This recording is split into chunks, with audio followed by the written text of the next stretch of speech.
आपका हमारे YouTube channel learn biology with Tufail पे स्वागत है आप सभी बच्चों का। आज के इस लेक्चर में हम लोग ये पढ़ेंगे कि ईएमएफ सेल का कैसे कैलकुलेट करते हैं और सेल रिएक्शन को कैसे लिखा जाता है, रिप्रेजेंटेशन क्या होता है एक सेल का, वो हम लोग स्टडी करेंगे और कैलकुलेट करेंगे स्टैंडर्ड कंडीशंस पे। जैसे मैंने बताया इससे पहले, स्टैंडर्ड कंडीशंस पे हम कैलकुलेट करेंगे ईएमएफ। तो पहले उसका फार्मूला देखेंगे, पहले हम लोग सेल को देखेंगे, उसके बाद सेल रिएक्शंस लिखेंगे। आज ये भी सीखेंगे कि सेल रिएक्शन कैसे लिखा जाता है और साथ में कैलकुलेट करेंगे स्टैंडर्ड इलेक्ट्रोड पोटेंशियल, या हम लोग ईएमएफ ऑफ द सेल को कैलकुलेट करेंगे। तो हम सबसे पहले जो है ये हम लोग देखते हैं, हेडिंग डाल लेते हैं। तो आज का जो हमारा हेडिंग है वो है cell representation. Cell representation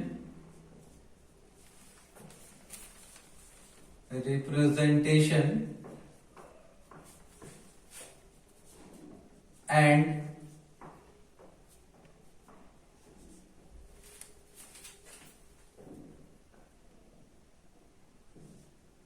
calculation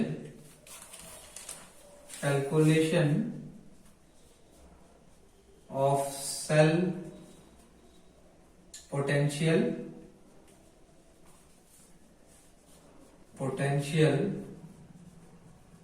या इसी को हम ईएमएफ कह रहे हैं अंडर स्टैंडर्ड कंडीशन। तो ये सारी चीजें जो हम देखेंगे वो अंडर स्टैंडर्ड कंडीशंस में देखेंगे।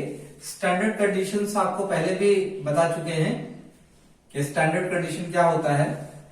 तो सबसे पहले हमको सेल का रिप्रेजेंटेशन लिखना है, सेल इक्वेशन हमें लिखने हैं। तो उसके लिए हम सबसे पहले एक फास्टली ड्रॉ कर लेते हैं सेल जिसपे दोनों इलेक्ट्रोड होंगे और उनको हम शॉर्ट बेस से कनेक्ट किए होते हैं। तो देखिए ये एक सेल है, हाफ सेल, जैसे हमने डैनियल सेल का एग्जांपल लिया था। देखिए दूसरा हाफ सेल है और इसमें हम इलेक्ट्रोड ऐसे ऐड कर दे रहे हैं दोनों में। ये डैनियल सेल का हम इक्वेशन लिखेंगे, डैनियल सेल को डिटेल पढ़ रहे थे, फिर हम एक कॉमन रिप्रेजेंटेशन आपको बता देंगे। देखिए इन दोनों को हमने यहां पे जोड़ दिया, किससे, वोल्ट मीटर से जोड़ दिया, क्योंकि हमें ईएमएफ भी कैलकुलेट करना है, पोटेंशियल कैलकुलेट करना है।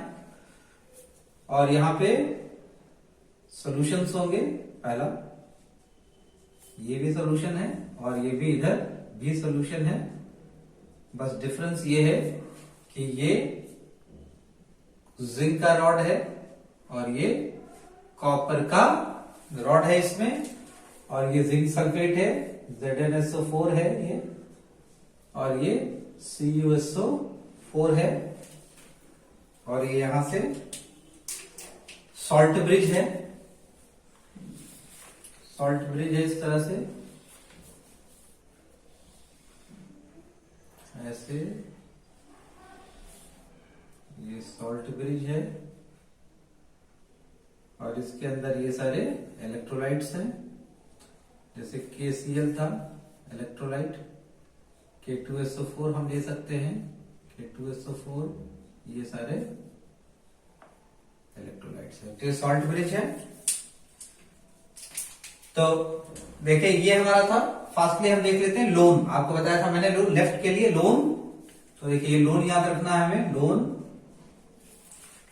तो लोन में ये था लेफ्ट, इसे हम कह रहे हैं left half cell, half cell.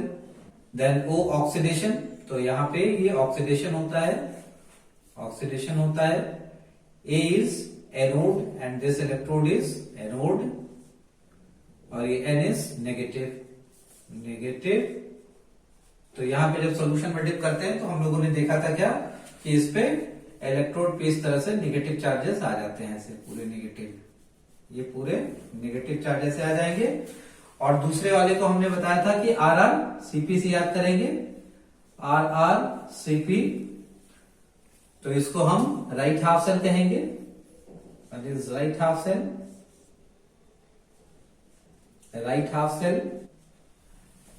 Then इसी को हमने कहा था कि यहां पे क्या होता है, रिडक्शन होता है, तो ये रिडक्शन हो गया। सी ये कैथोड है, this electrode is cathode and P is positive. तो यहां पे देखते हैं हम पॉजिटिव चार्ज डेवलप हो जाता है। देखिए पॉजिटिव चार्ज, ये सबका डेवलपमेंट, चार्ज कैसे डेवलप हो रहे थे, जिन लोगों ने हमारा चैनल नहीं देखा है, वो लेक्चर नहीं देखा है, उस लेक्चर को जरूर आप लोग देखिए। इंट्रोडक्शन टू इलेक्ट्रोड पोटेंशियल, ये हमारा जो है चैप्टर था, लेक्चर है, यूट्यूब लेक्चर, उसको जरूर आप विजिट कीजिए। हमारे चैनल पे जाइए, लर्न बायोलॉजी विद तुफैल हमारा चैनल है, उस चैनल पे वो वीडियो पड़ा है, आप उसको डिटेल्स के लिए पढ़ सकते हैं, देख सकते हैं वहां पे, you can watch the lecture. तो ये केसीएल। अब यहां देखें, जो जिंक का इलेक्ट्रोड है इसमें डिप है, ये कॉपर का इलेक्ट्रोड है, तो दिस इज एनोड। देखिए ये एनोड है, और यहां पे देखिए ये पॉजिटिव चार्ज यहां पे डेवलप हो रहे थे, ये ऐसे पॉजिटिव, तो पॉजिटिव कर लें, और ये हमारा नेगेटिव इलेक्ट्रोड है, और ये पॉजिटिव इलेक्ट्रोड है। अब यहां पे देखिए, हमें यहां पे रिप्रेजेंट करना है, तो कैसे हम रिप्रेजेंट करेंगे, सबसे पहली चीज जान लीजिए। तो देखिए दोनों, ये जो हाफ सेल है और इसमें मेटल के इलेक्ट्रोड को हमने डिप किया है, तो यहां पे इसे हम जो लिखेंगे सेल रिएक्शन, तो कैसे लिखेंगे, तो सबसे पहले ये हम जिंक लिखेंगे, और देखिए ये जिंक का रॉड है और इसका ऑक्सीडेशन हो रहा है, तो इसको हम लोग एक वर्टिकल लाइन से ड्रॉ करते हैं। तो Zn2 प्लस आयन, और ये आयन कहां चला गया, सोल्यूशन में। तो इलेक्ट्रोड और सोल्यूशन को हम रिप्रेजेंट करते हैं इससे, एक वर्टिकल लाइन से, सिंगल वर्टिकल लाइन से। इसके बाद यहां पे हम जो सॉल्ट ब्रिज लगा हुआ है उसको हम ये डबल वर्टिकल लाइन से ऐसे सेपरेट करते हैं, और उसके बाद फिर आपको बताया था कि मेटल रॉड और इलेक्ट्रोलाइट, इनको फिर हम लिखते हैं कैसे, तो ये देखिए उसको लिखेंगे हम लोग Cu2 प्लस और स्लैश Cu, इस तरह से लिखते हैं। तो यहां पे देखिए ऑक्सीडेशन नंबर क्या है, 0 से 2 हुआ, सो दिस इज ऑक्सीडेशन, और यहां पे +2 से, यहां पे +2 से 0 हो गया, सो दिस इज रिडक्शन। और ये जो लाइन यहां आप देख रहे हैं, वर्टिकल लाइन, इसे हम लोग कहते हैं सॉल्ट ब्रिज, सॉल्ट ब्रिज। तो देखिए ये जो सिंगल वर्टिकल लाइन है, तो यहां पे 2 पॉइंट आप याद कर लीजिए, जब भी रिप्रेजेंटेशन लिखना हो कैसे लिखेंगे। तो सबसे पहले हम ऑक्सीडेशन हाफ सेल लिखते हैं, हाफ सेल लिखते हैं, और उसके बाद सॉल्ट ब्रिज होता है, उसके बाद जो है वो सॉल्ट ब्रिज होगा, सॉल्ट ब्रिज, इसे हम ऐसे लिख लें, सॉल्ट ब्रिज, और उसके बाद फिर लिखेंगे रिडक्शन हाफ सेल, ये ऐसे लिखा जाता है। पहली चीज तो ये। अब इसमें देखिए, अब इसमें ऑक्सीडेशन हाफ सेल है, तो ऑक्सीडेशन हो रहा है, तो ऑक्सीडेशन हो रहा है, इसका मतलब क्या है यहाँ पे, सो वर्टिकल लाइन से, single vertical line,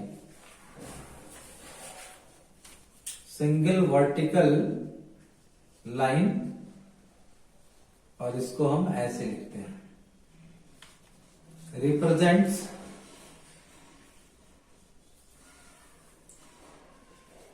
metal electrode and its ion in the electrolyte। तो सिंगल वर्टिकल लाइन है ये, सिंगल वर्टिकल लाइन से देखिए यहां पे हमने, this is what is single vertical line, ये सिंगल वर्टिकल लाइन है, दिस इज सिंगल वर्टिकल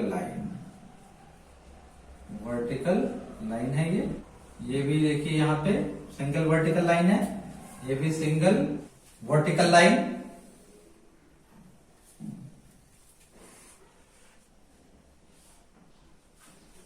तो देखिए इस तरह से रिप्रेजेंटेशन है। मेटल, जिंक यहाँ पे क्या है, मेटल है, और Zn2 plus, this is metal ion in the electrode. यहाँ पे मेटल आयन होता है, सॉल्यूशन में होगा ये Zn2 प्लस आयन,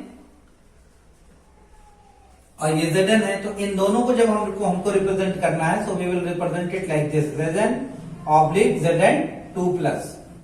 सिमिलरली हम यहाँ पे देखें, कॉपर के लिए हमने लिखा है Cu2 प्लस, तो देखिए यहाँ पे क्या है, ये Cu2 plus slash Cu, metal ion in the solution and metal.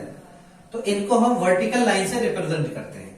So this was very important point that I wanted to discuss while we are representing the cell reaction. जब cell reactions को हम लिखते हैं तो इन चीजों को हमें ध्यान रखना होता है। सेल रिएक्शन, उसका रिप्रेजेंटेशन कैसे करेंगे। और डबल वर्टिकल लाइन, तो ये सिंगल वर्टिकल लाइन था, फिर हम लोग देखते हैं डबल वर्टिकल लाइन। तो डबल वर्टिकल लाइन, और इसका रिप्रेजेंटेशन कैसे होता है, तो इसका रिप्रेजेंटेशन जो है वो इस तरह से करेंगे, ऐसे करेंगे representation. Vertical line connects the electrolyte of both half cell, दोनों हाफ सेल को। तो देखिए यहां पे ये हम वर्टिकल लाइन से यहां पे रिप्रेजेंट करेंगे। ठीक, ये तो पहली चीज हो गई कि इसे हम लिखेंगे कैसे। इसके बाद एक चीज और ध्यान देना है कि यहां पे स्टेट्स जरूर मेंशन करेंगे। तो पहला पॉइंट आपको याद रखना है कि कैसे हम लोग लिखते हैं। तो देखिए these are the ways of writing. एक वर्टिकल लाइन होता है और उसके बाद जो है दो डबल वर्टिकल लाइन होती है। तो डबल वर्टिकल लाइन क्या रिप्रेजेंट करता है, वो रिप्रेजेंट करता है कि ये इलेक्ट्रोलाइट, जो दोनों इलेक्ट्रोलाइट हैं, they are separated by salt bridge, वो सॉल्ट ब्रिज से जुड़े हुए हैं, they are connected with the salt bridge, ये रिप्रेजेंट करता है डबल वर्टिकल लाइन। दूसरी इंपॉर्टेंट चीज, तो जो सिंगल वर्टिकल लाइन है, तो सिंगल वर्टिकल लाइन क्या रिप्रेजेंट करता है कि मेटल और उसका आयन, मेटल और उसका आयन, ये रिप्रेजेंट करता है सिंगल वर्टिकल लाइन। तो एक चीज तो हमें याद रखनी है, लेकिन ये भी अभी कंप्लीट इंफॉर्मेशन नहीं दे रहा है, तो हमें कंप्लीट इंफॉर्मेशन दे, तो हम आपको पार्ट पार्ट में बता रहे हैं, लेकिन इसको हम लोगों को क्या करेंगे, हम बाद में कनेक्ट करेंगे दोनों को। तो यहां पे एक चीज मिसिंग है, और वो मिसिंग क्या है कि यहां पे हमने स्टेट्स उसका मेंशन नहीं किया है और कॉन्सेंट्रेशन नहीं लिखा है। तो हम कॉन्सेंट्रेशन भी यहां लिखेंगे, और कॉन्सेंट्रेशन हम यहां पे लिखेंगे इसका, लेकिन किस कंडीशन में लिखेंगे, तो हम स्टैंडर्ड कंडीशन में लिखेंगे, और इसके स्टेट्स को भी मेंशन करेंगे। तो देखिए इसी को हमें लिखना है, और फर्दर एक्यूरेसी के साथ तो हम लोग इसको ऐसे लिखते हैं। ये जो Zn लिखा हुआ है, तो देखिए this Zn is in solid state, तो ये सॉलिड स्टेट में हम लिख देते हैं। और ये फिर एक वर्टिकल लाइन, वर्टिकल लाइन का मतलब ये है कि ये इसका इलेक्ट्रोलाइट हम लिखेंगे। तो इलेक्ट्रोलाइट में जो आयन है वो Zn2 प्लस आयन है, और ये Zn2 प्लस कैसा है, तो ये एक्वस फॉर्म में है, तो इसको हम एक्वस लिखेंगे। ठीक है, एक्वस लिखेंगे, और एक्वस लिखने के बाद क्या करेंगे, इसका हम कॉन्सेंट्रेशन भी लिखेंगे कि कितना कॉन्सेंट्रेशन है। तो देखिए अभी जैसे मैंने आपको बताया कि हम लोग स्टैंडर्ड कंडीशन पे बात कर रहे हैं, we are talking about the standard condition. Standard condition में concentration is 1 m, 1 molarity, so हम यहां पे लिखेंगे 1 m। और इसके बाद हमें क्या लगाना है, इसके बाद हमें कनेक्ट करना है इसको सॉल्ट ब्रिज से। तो ये हमने सॉल्ट ब्रिज ऐसे बना लिया, कनेक्ट करना है सॉल्ट ब्रिज से, सॉल्ट ब्रिज बना लिया। अब इसके बाद हम क्या लिखेंगे, दूसरे हाफ सेल का, ये पहला वाला था ऑक्सीडेशन हाफ सेल, या लेफ्ट हाफ सेल की बात कर रहे थे, या एनोड साइड की बात कर रहे थे हम। अब हम इसके दूसरे साइड मतलब कैथोड की बात करेंगे, राइट हाफ सेल की बात करेंगे। तो यहां पे हम लिखेंगे कॉपर Cu2 प्लस। अब ये देखो आयन जो है ये एक्वस फॉर्म में है, इसको हम एक्वस लिखेंगे। कॉन्सेंट्रेशन इसका लिखेंगे, कॉन्सेंट्रेशन अगेन स्टैंडर्ड कंडीशन है तो 1 m हो जाएगा। और इसके बाद वर्टिकल लाइन लगाएंगे और उसके बाद क्या लिखेंगे, उसके बाद हम कॉपर लिखेंगे। So this is the cell equation. ये क्या है, ये हमारा सेल इक्वेशन है, किसका, cell reaction for Daniell cell, cell reaction for Daniell cell. ये हो गया हमारा सेल को कैसे हम लोग रिप्रेजेंट करते हैं। तो देखिए कितना आसान तरीका है। थोड़ा सा वीडियो आपको लंबा हो जाएगा, लंबा लग रहा होगा, लेकिन एक एक चीज को हम डिटेल में समझ रहे हैं कि कैसे लिखना है। इसके बाद आप इसको जब एक बार पढ़ लेंगे तो इसके बाद फिर दोबारा आपको पढ़ने की जरूरत नहीं है। इतने आसान टर्म्स में हम चीजों को समझा रहे हैं, इसलिए थोड़ा आपको लंबा लग रहा होगा ये वीडियो।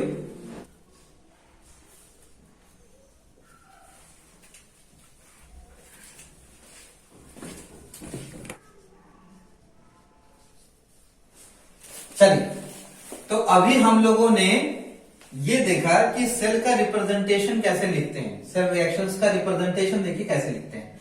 अब हम एक काम करते हैं, इसको जरा जोड़ के देखते हैं, बताते हैं कि अलग अलग कैसे लिखेंगे। अगर इस तरह से दिया हुआ है तो हम लिखेंगे कैसे। अब देखिए यहाँ पे सेल रिएक्शन, एक पूरा सेल हम बनाते हैं, सेल का रिएक्शंस बनाते हैं पूरा कंप्लीट सेल। ये तो हाफ सेल है, तो पहले हम हाफ सेल लिखेंगे। तो दो हाफ सेल, यानी कि यहाँ देखिए यहाँ पे एक चीज है जो सेल रिएक्शन लिखा जाएगा।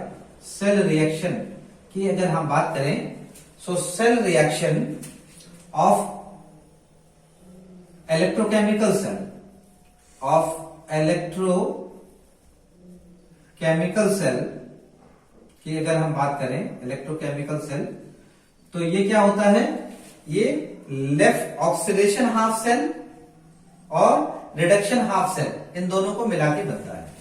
तो this is oxidation half cell, इसे हम लिखेंगे oxidation half cell, half cell reaction plus reduction half cell reaction, reduction half cell reaction. इन दोनों को हम जोड़ेंगे, तो जब हम जोड़ेंगे तो हमें मिलेगा कंप्लीट सेल रिएक्शन। तो कैसे जोड़ेंगे जरा इसको देखें। एक चीज याद रखिएगा, जब भी हम जोड़ेंगे तो याद रखना है कि इस जोड़ने में इस तरह से जोड़ना है कि जो इलेक्ट्रॉन्स हैं दोनों रिएक्शन में वो बराबर आने चाहिए और वो कैंसिल हो जाने चाहिए। बराबर आएगा तभी कैंसिल होगा। तो इस तरह से जोड़ना है कि जो नंबर ऑफ इलेक्ट्रॉन्स हैं वो ऑक्सीडेशन हाफ सेल के और रिडक्शन हाफ सेल के कैंसिल कर दे एक दूसरे को। अभी देखते हैं इस पॉइंट को, लेकिन याद रखिएगा कि इस तरह से जोड़ना है कि दोनों इलेक्ट्रॉन कैंसिल हो जाने चाहिए। ये बहुत इंपॉर्टेंट है, इलेक्ट्रॉन का कैंसिल होना। नहीं होगा, अगर हो जाएगा तो ठीक है अपने से, अगर नहीं होगा तो उसे हमें बैलेंस करना पड़ेगा, बैलेंस करके बराबर करना पड़ेगा इलेक्ट्रॉन को, तब हम कैंसिल करेंगे।